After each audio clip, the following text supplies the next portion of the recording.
Welcome to Off the Page, the show where we talk with Colorado authors to get the story behind the story. I'm Stacy McKenzie, a librarian here at Mamie Dowd Eisenhower Public Library in Broomfield, and today we have two wonderful authors.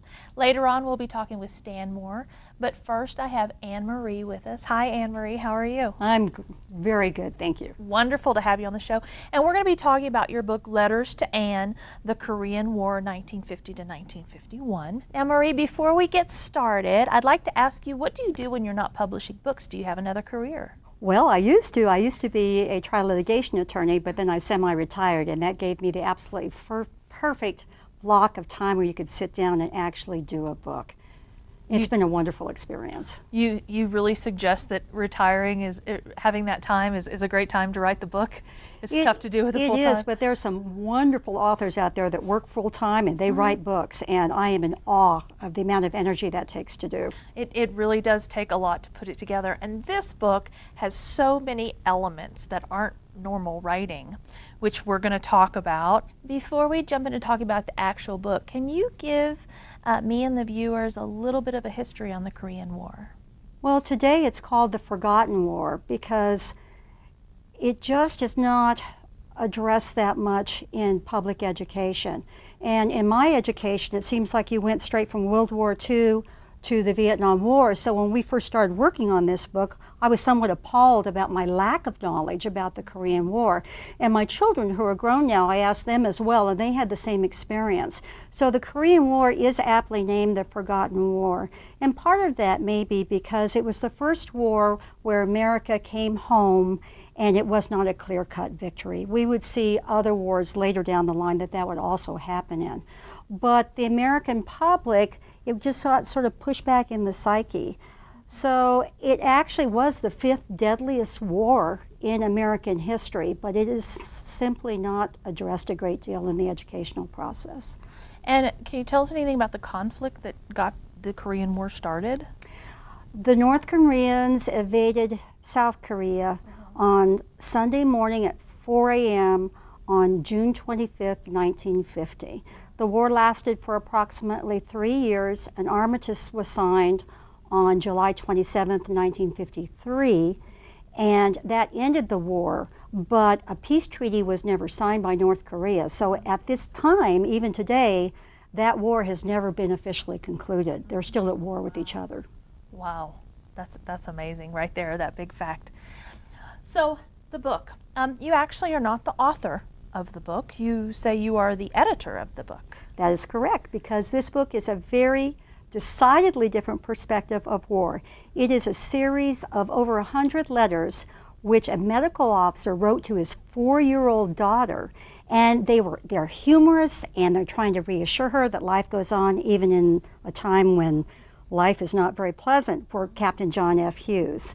But he was a medical officer. He was with the 7th Infantry Division, and he was there during some of the worst parts of the war. Some of the early parts of the war were sometimes the worst. Well, tell me about John, your main character. What type of guy was he? Well, he was my father-in-law, and I married his youngest child, whose name is Richard, but the Anne to whom the letters were written was his first child, Anne Isabel. And he had a wicked sense of humor. So he made fun of everything that was happening to him during the war. And once again, these are being sent to his daughter to reassure her that everything's okay, even though he's not there anymore. Oh my goodness. And you had other people contribute to the book, with not just the letters in there, but you've got photos and other information from other people. Who else helped you with this book? Well, the 7th Infantry Division vetted the book for me. I did not have a military background, so I did not want to make rookie mistakes. So they were very kind to go through it and look at John's letters. And most of the drawings he did, a lot of the letters are all actually sort of cartoonish looking rather than a full letter, and there's just a couple of words on them. But they said that Captain Hughes had a good hand for drawing, and that most of his drawings are pretty accurate, because he drew the gorilla, which was a howitzer, and drew other things along the line. And he actually was quite talented in that area. And then what we did is we put annotations on the letters, so when he's writing the letter, you can go back and say, oh, that's what was really happening to him in the war at the time he was writing this funny letter. And we also have historical dividers, so the reader gets a context of what part of the war the letters are occurring in and what's happening in the war at that time. So it's almost like an immersion history in a way. It seems like you're giving so many different perspectives of this time. It is, and one of the great things is it can be read by a child and they will not be frightened. It can also be read by a serious person who's into military history, because we have gone back and done enough of that. So it can be read on several different levels. And it was written, the letters were written to a 4-year-old, so that lends itself to being something that a child could learn from. And you mentioned the illustrations. I would love to see some of the illustrations. Oh, let me show you some of my favorites. Okay, great. One of the first ones is, obviously she's a very small child and Right. she's female. And so he wrote one letter in January 26th of 1950. And he says, everybody says you look like me, is that true? So he draws it so that he draws her with a beard and a mustache and stubble and dressed in uniform. Oh, and a little one of her right there. And so she's Oh, like a mini soldier there. that is adorable. And then some of the other things that were really sort of funny, some of these almost remind me of Coyote and Roadrunner cartoons, because they're sort of humorous. At the same time, they're violent, because what was happening at that time, there was violence then. And this is one of a train blowing up. Whoa. And there were train ambushes and sniper attacks, particularly on the hospital trains, because during this war, the Western etiquette of not targeting medical people and medical installations was not honored. Oh. So in this one it says, our train with all our food on it blew up yesterday. All we have left to eat today is candy bars. Now for a 4-year-old, just having candy bars to eat is not necessarily a bad thing. So those are some of my favorites. And that gives the tone to the book. It's a juxtaposition between funny letters and in a time which was not funny at all. Was he writing letters to anyone else? Did he spend his time writing letters to her? Most of them went to her, and when he wanted to tell his wife Mary, who's nicknamed Peach something, he would sort of insert it into the letter that he was writing to Anne. And Anne did write some letters back, but of course those are long gone by the wayside. Oh my goodness. Anne Isabel, the Anne to whom the letters were written, gave me copies in the 1980s, and they were Xerox copies. And the first time I read them, I was looking at them thinking, these are so, I've never seen anything about war that shows this perspective of war in my life. And ever since the 1980s, we've wanted to publish. But again, families, working full-time, etc., sort of got in the way. So finally, when I did semi-retire, it was time to do them. And I'm just so happy that we did them, because it is such a different perspective. It's put together so wonderfully. And so did you self-publish this? I did. Because it really is put together so well. Did you have help? Did you have any advisement on that? Or are you just a naturally artistic person? There are some parts I couldn't even begin to do. So I had this wonderful design team from Florida, Wonderful. Vanguard Imagery, and it's a husband-wife team. And the husband Dan designed the cover of the book, and then Darlene did the interior of the book. And I had a vision in my head where I could see the letters with annotation boxes floating on them in various positions, because the letters are all different artistically. And they really understood what I was looking for, and then did a beautiful job on doing it. They were really talented. It really is marvelous. And so what did Anne Isbell think about the final book? Well, she unfortunately passed on in 2006. She had severe diabetes, and she did grow up to be an artist, probably following a bit in her father's footsteps. So she never saw the book, but her daughters have been absolutely delighted with it, and it's sort of, I can still feel her smile sometimes when I look at it. So Captain John, what kind of person was he? Captain John survived the war. We are very pleased to report. He had 3 more children, including my husband, which I'm happy about too. And he went into psychiatry. Later in life, he actually went back and did additional training to go into psychiatry. And he unfortunately passed away also at the age of 59, which was when Anne passed her age date. But he was mowing his lawn in Dublin, Ohio. And so he's no longer with us either. But he put together such wonderful stuff for his 4-year-old. What a great dad. He did. What message do you think that you would like people to take away when they read this book? 2 thoughts come to mind, and the first would be that This was the fifth deadliest war in our history, and it would be wonderful if more people were interested in the Korean War, or maybe find an interest after reading books like Letters to Anne. And secondly, that it is possible to parent from the battlefield. It's not easy by any means, because what's obviously happening to the soldiers is can't even be discussed with young children.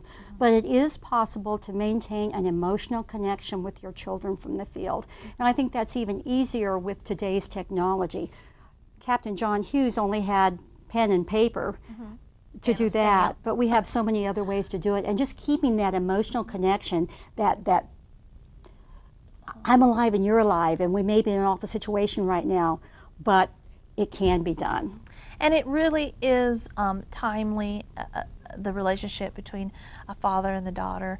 And during a wartime, we still have soldiers out there, and so this is sort of inspiration for them to keep in touch.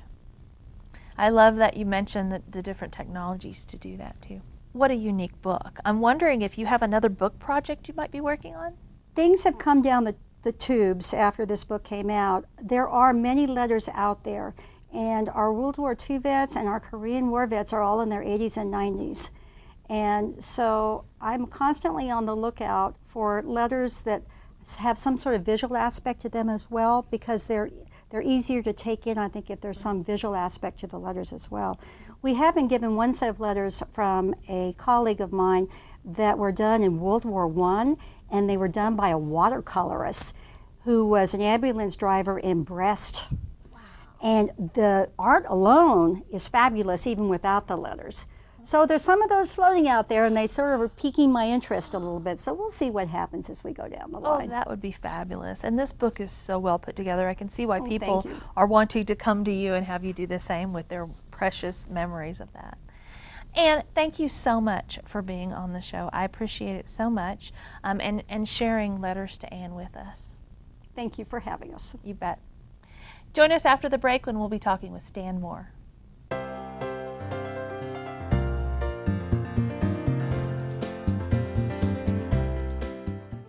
Where are you? I'm just a few minutes away. What medications do you take? I can help you if I have the information. Seconds count. What if you could provide us with life-saving information before an emergency? Now you can. It's free, private, and secure. Visit smart911.com to create your safety profile. Help us help you.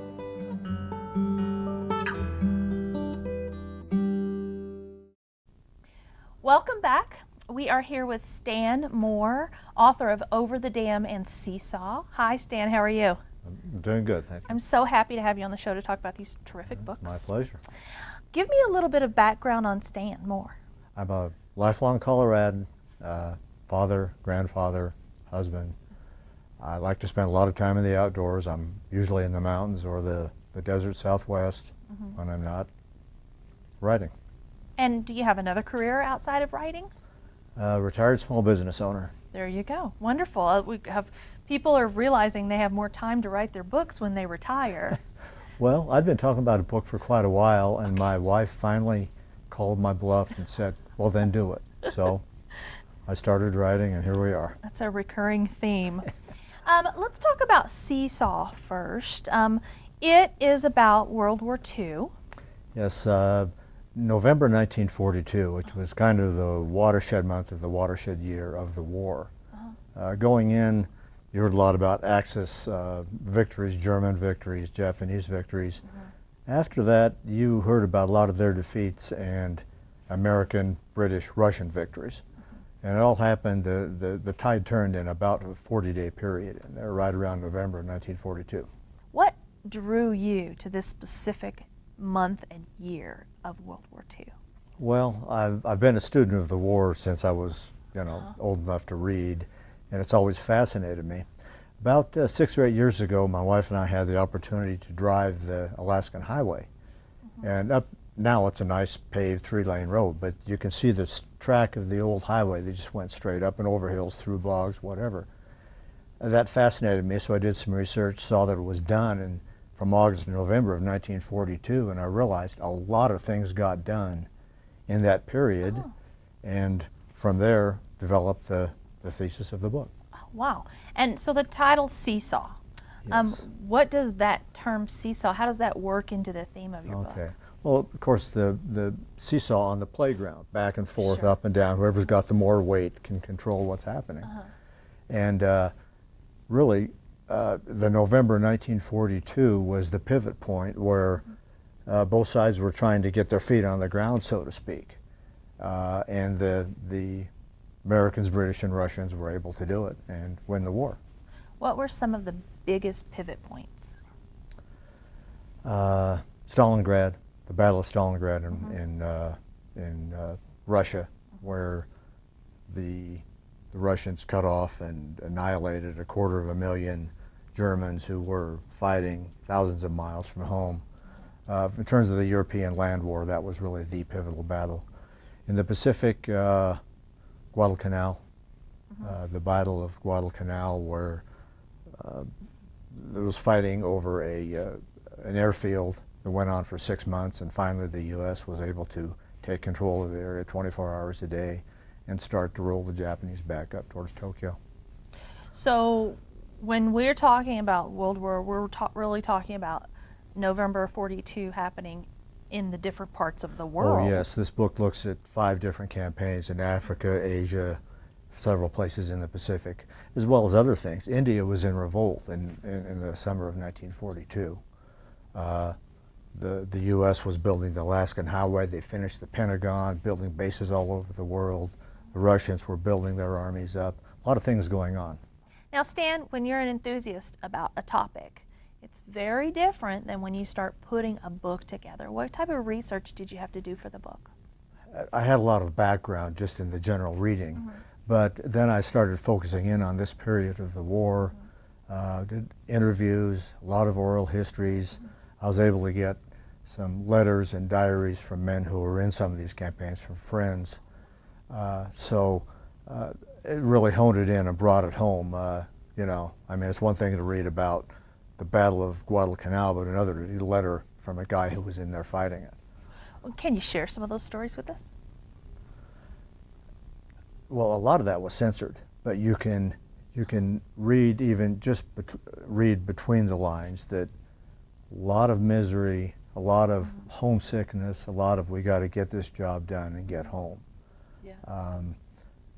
One of these guys won the Navy Cross in one of the battles in Guadalcanal, but he was very modest about it. He gives his letters maybe 2 lines to it. I learned more from his son about this, how this all happened, than he was very modest about it when he wrote home. I hear that a lot sometimes with these big fancy medals. Do you think they feel like they're just doing their job? Yeah, I think a lot of it is being at the right place at the right time, so to speak. That kind of bravery goes on a lot in war, but most of it isn't witnessed or isn't recognized. And it's not something you brag about. Maybe you wear the medals, but you just don't brag about it. Yeah, but every day is a gift, and you're just glad to be home if you got home. I agree, and that was a tough time. World War, of course. Yes. For Seesaw, what's a good audience for the book that you're writing here? People with an interest in history generally. I think now that our World War II veterans are passing, a lot of people are picking up a little more interest in this.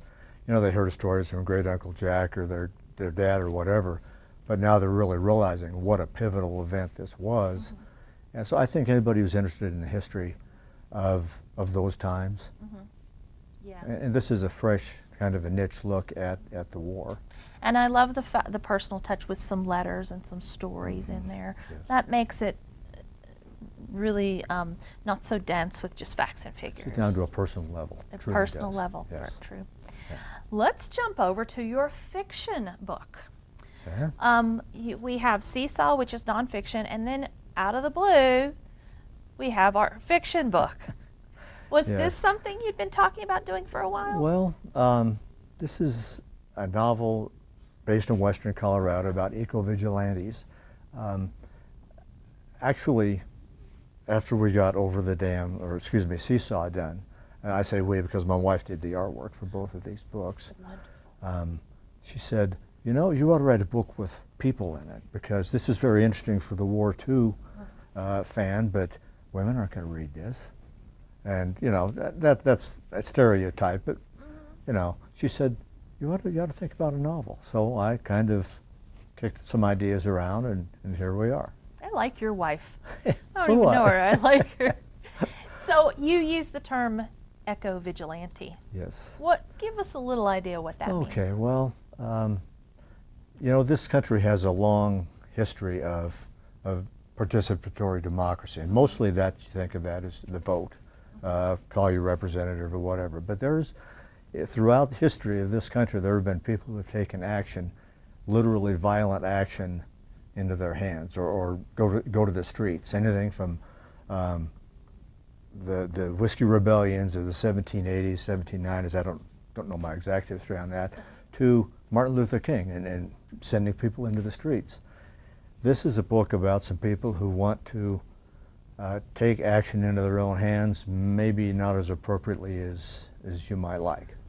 And what are they fighting for? Well, these are people who, the entire book is based around water. The use of water, how it has shaped our society, our legal system, our patterns of settlement. And there's some people in here who take exception to that. You know, the Colorado River this year, for the first time in many years, is actually running to the Gulf of Mexico. It's been dried up and sucked dry, and some people really don't like that. Yeah, and it does take place in Colorado. Present-day Summit County, Colorado. Where water rights have been a big issue for a long Oh, yes, time. yes. So excellent choice. And we were talking earlier, water rights, whether you have them or you've got too much water, it's just something that has it been around in Colorado? Have we Well, been fighting for this for a while? You know, the Colorado's water law is basically first come, first served. The people who got here early and filed for the rights and put the water to use still have those rights. City of Denver filed for water rights in the Fraser Valley, upper Colorado area over 100 years ago, and we're still drinking that water today. And there are some people who take exception to that even to this day. You can understand both sides of this. Denver's been putting it to use. Some people over there saying, wait a minute, we weren't even here. So I'd explore some of those issues as well, because that's a very timely topic. So we've got a fictionalized book, but we're going to get a lot of real history on Yes. Colorado water in that book. Yes. I love those kinds Yeah. of books. That's wonderful. So Stan, tell me, does your wife have you working on any other books? I am working on a historical novel right now. Oh, another novel? Yes, another novel. I'm actually having a lot of fun developing the characters and the dialogue and the plot. This is about the Moffett Railroad, the railroad that David Moffett built up through the hills to the what's now the Moffett Tunnel. Originally went over Rollins Pass and went out to Steamboat. Particularly some of the opposition that he received from the big money in New York City that didn't want to see another railroad in this part of the country. That's part of what was going on then too. People like Edward Harriman didn't want to see any competition in this part of the country and did his best to stop that. So I have noticed that in addition to water rights, Colorado is a railroad sort of history here that we don't have in other parts of the country. yes, the railroads really opened up the mining camps and opened up the settlement, the farmers, the water use. Very much an integral part of Colorado's history. So we're going to get some of that same thing, that good story with some background history on that. Well, you'll have to read the book to see, yes. That sounds great. That sounds marvelous. Yeah. Stan, thank you so much for coming and sharing these wonderful books with us. My pleasure. Can't wait to see what you and your wife give us next. Thank you very Great, much. thank you, my pleasure. You bet. I'd like to thank Anne Marie with her book, Letters to Anne, and Stan Moore with his book, Seesaw and Over the Dam, both wonderful authors that we had on today's show. Check your local library for the books that we've talked about on today's show, and join us next time for more on Off the Page.